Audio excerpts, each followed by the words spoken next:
Tonight at 10, a dramatic high-speed chase along the highways of Marathon County, all caught on camera. Plus, new details about the couple behind the deadly shooting rampage in California. And while we remember the service members who died at Pearl Harbor, one community honors 2 Wisconsin veterans who survived. From WAOW, all your coverage in stunning high definition. Newsline 9 at 10, your trusted resource. A high-speed chase in Marathon County reaches a dramatic conclusion, and it was all caught on dash cam video. Good evening and thanks for joining us tonight. I'm Nancy Yousef. And I'm Mark McPherson. Newsline 9's Max Gordon joins us live from the Marathon County Sheriff's Department with more on this story. Max? Well, Mark, Nancy, most people will never get to be behind the wheel of one of these squad cars, but with this new dash cam video, you feel like you're right in the driver's seat during this wild chase. It all started normally enough. A Marathon County Sheriff's deputy attempting to stop a driver in Rib Mountain who committed a traffic violation. But when the deputy turns on his lights and siren, the silver SUV takes off. Behind the wheel, 27-year-old Bradley Smith, whom deputies say was intoxicated at the time of the incident. Smith then led deputies on a wild chase through Marathon County. Approaching Rib Mountain Drive, speeds 105. Speeds climb to 115 miles per hour as Smith flies by traffic south on Highway 51, then east onto Highway 29. 29 getting on 29 east. Speeds 85. Road's clear. Smith takes deputies onto a short detour through an exit, then back onto the highway. Vehicle is getting back onto 29 eastbound. But the chase doesn't have much farther to go. As Smith's SUV pulls onto the Hatley exit of County Road Y, the deputy performs a pit maneuver, spinning out Smith. 29 just attempted a pit. Smith was arrested and is charged with operating while intoxicated and fleeing an officer. No one was hurt during the chase. This is Smith's 5th OWI. Reporting live in Wausau, Max Gordon, Newsline 9.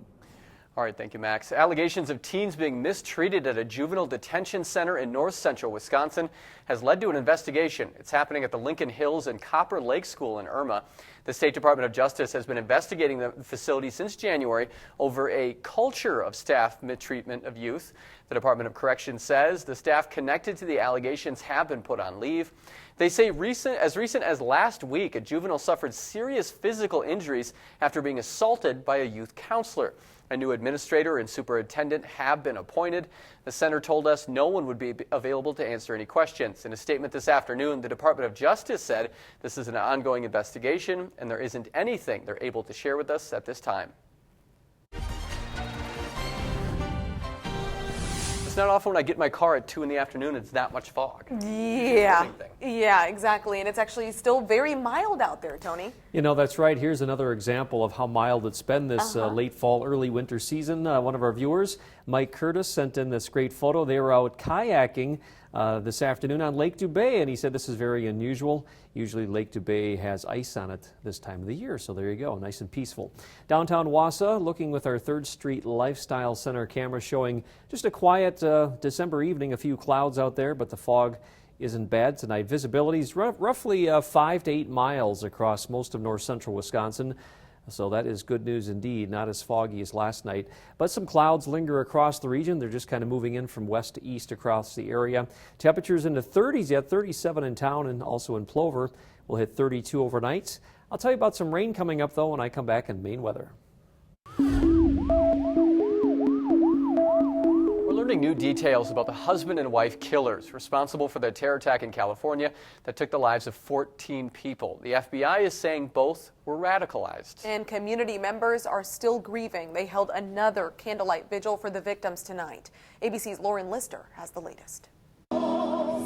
Tonight, a California community holding on to the memories of 14 lives lost while trying to move forward. County employees returning to work today. Our lives will never be the same. But the massacre is still fresh in the minds of the health department bosses who survived it. Trudy Raimundo was hiding under a table. I could see there was a small break in the tablecloth, and I just kept looking down, and I just kept hoping that the gunfire would stop. We have several down in the conference room, several down. It wasn't until later that night they learned the masked shooter was their colleague. And today, the FBI revealing new details about that shooter, Syed Farouk, and his accomplice wife, Tashfeen Malik. Both subjects were radicalized and have been for quite some time. Now, U.S. agents around the world are trying to track the backgrounds and contacts of the killers. They tried to erase electronic traces, destroying computers and cell phones. A new photo, meanwhile, shows the pair arriving for the first time in the U.S. as a newly married couple in July 2014. Investigation over the weekend leading to the home of Enrique Marquez, who lived next door to Farouk as they grew up. Marquez bought the 2 high-powered assault rifles used in the attack. ABC News has learned Marquez was questioned today by the FBI in connection with the terror attacks. Authorities say a major concern is determining how those guns got from Marquez's hands into those of the killers. Lauren Lister, ABC News, San Bernardino. In other news, Republican presidential candidate Donald Trump is making waves for a controversial statement. Trump says he is calling for a, quote, complete and total shutdown on Muslims entering the United States. This announcement comes in the wake of the San Bernardino killings. Trump says it's in response to the level of hatred among large segments of the Muslim population towards Americans. What's happened is we're out of control. We have no idea who's coming into our country. We have no idea if they love us or if they hate us. We have no idea if they want to bomb us. We have no idea what's going on. We were extremely shocked to hear Donald Trump calling for total and complete shutdown of Muslims entering the U.S. This is outrageous, coming from someone who wants to assume the highest office in the land. It is reckless and simply un-American. Trump's campaign manager says Trump's proposal would apply to everybody, including Muslims seeking immigration visas, as well as tourists seeking to enter the country. There were more protests in Chicago this weekend. The police department released reports from the night 17-year-old Laquan McDonald died after being shot 16 times. The officer's report claims McDonald moved toward him with a knife, even though dash cam video shows the teen walking away. Now, federal investigators plan to review the police force, and Chicago's mayor says this review is needed. Department of Justice announced a special investigation into Chicago's police department. We welcome it, and Chicago as a city will be better for it. We accept it, and we need it. As I mentioned this morning over at the police department to the leadership, that we're going to welcome this investigation. We're going to cooperate with it, and it's in our long-term interest. Also today, authorities in Chicago released this dash cam video of another deadly police-involved shooting from last October, but they say they determined the shooting was justified. After serving in Wausau for 3 terms, Mayor Jim Tipple will not try for a 4th. Instead, he's ready to turn in the key to the city and retire. Mayor Tipple first took office in 2004. The mayor talked about what he hopes Wausau achieves after he leaves.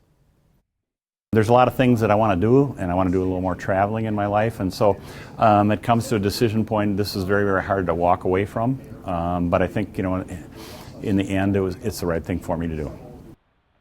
And we wish him all the best. Tipple's successor will be sworn in after next year's election in April. As of now, there are 2 mayoral candidates who have declared.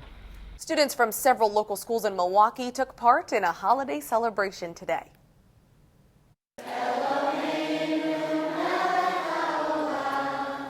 It was for the menorah lighting ceremony in Milwaukee. Governor Scott Walker was on hand for the event. There was a brief disturbance in the crowd at the beginning of the governor's speech, but it was quickly resolved. The governor says the holidays are a time to come together. It's really of the triumph of light over darkness, of love over hatred, and to see it in the eyes of these children was just so exciting to be here today. The Jewish holiday ends on Christmas Eve. You bring up a good point, Mark. Yeah, they're all kids. Yeah, exactly. They're all kids, so who's what was upset? the disturbance? Yeah, did someone forget their lunch? I don't know, but they took care. They took care of it, though. Kids can be rowdy. Coming up, we remember service members who died at Pearl Harbor. It's also a day to celebrate those who survived. Meet 2 Wisconsin veterans who will remember that day when Newsline 9 at 10 returns. Ceremonies around the country today mark the 74th anniversary of the attack on Pearl Harbor. More than 2,400 American service members died during the surprise attack, including 58 sailors and soldiers from Wisconsin. Jeff Alexander takes us to a ceremony honoring those who lost their lives and also paying tribute to 2 veterans who survived the attack. At the Wisconsin Veterans Home in King this morning.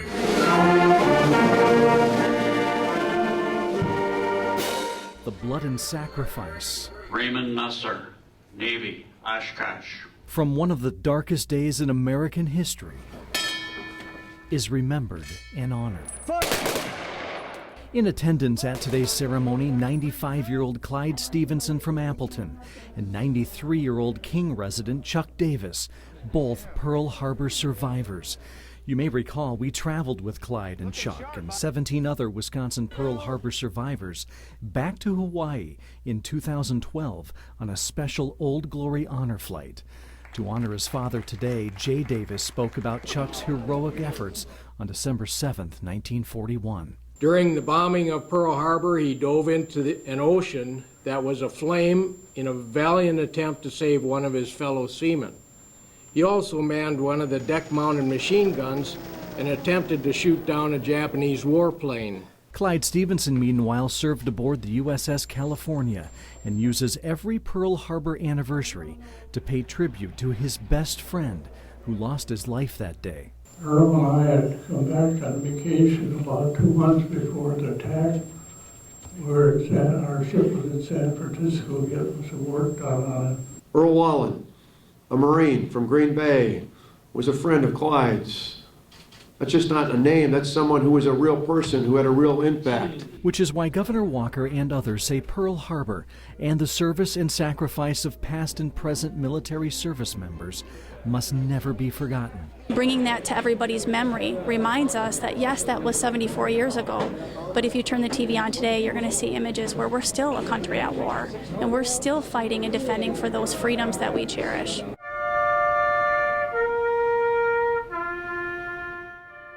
This is exciting. We're happy to announce a new partnership with a popular country music festival. Newsline 9 is now the TV sponsor for Hodag for the first time in more than 15 years. Awesome. 4 headliners have already been announced for the July event, among them Thomas Rhett, Jake Owen, and Neil McCoy. I know you're excited for some of those. Other performers will be announced soon. For more information, head to our website, WAOW.com. I got to introduce Thomas Rhett 2 years ago, I think, at the Wisconsin Valley Fair. Very nice guy. Yeah. And he was very cute. He's on his way back here. Yes. You can meet him again. Rhett. We'll see. Still ahead. He's married, though. He's married, so. Yeah.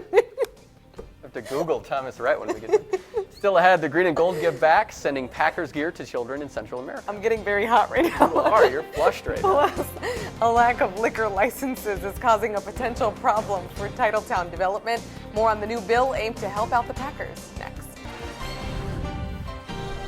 The Packers are in need of liquor licenses for their new Titletown district. The problem, though, is the village of Ashwaubenon has none to give. Liquor license numbers are based on population size for Wisconsin municipalities. That means increasing the number would require changing the state law. State Representative David Steffen says the Packers approached him to do just that following the announcement of their $120 million Titletown district.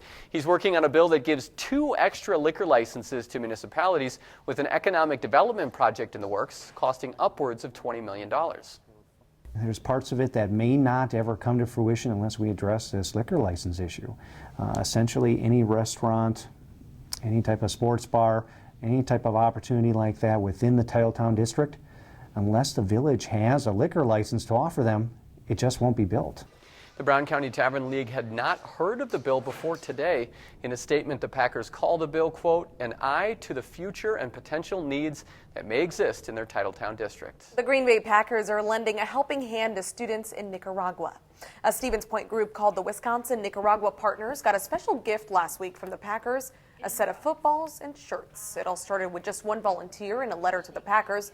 The footballs will go to help youth sports programs in Nicaragua this week. In sports, the Packers return to practice tomorrow, but first, a look back at last Thursday's thrilling finish.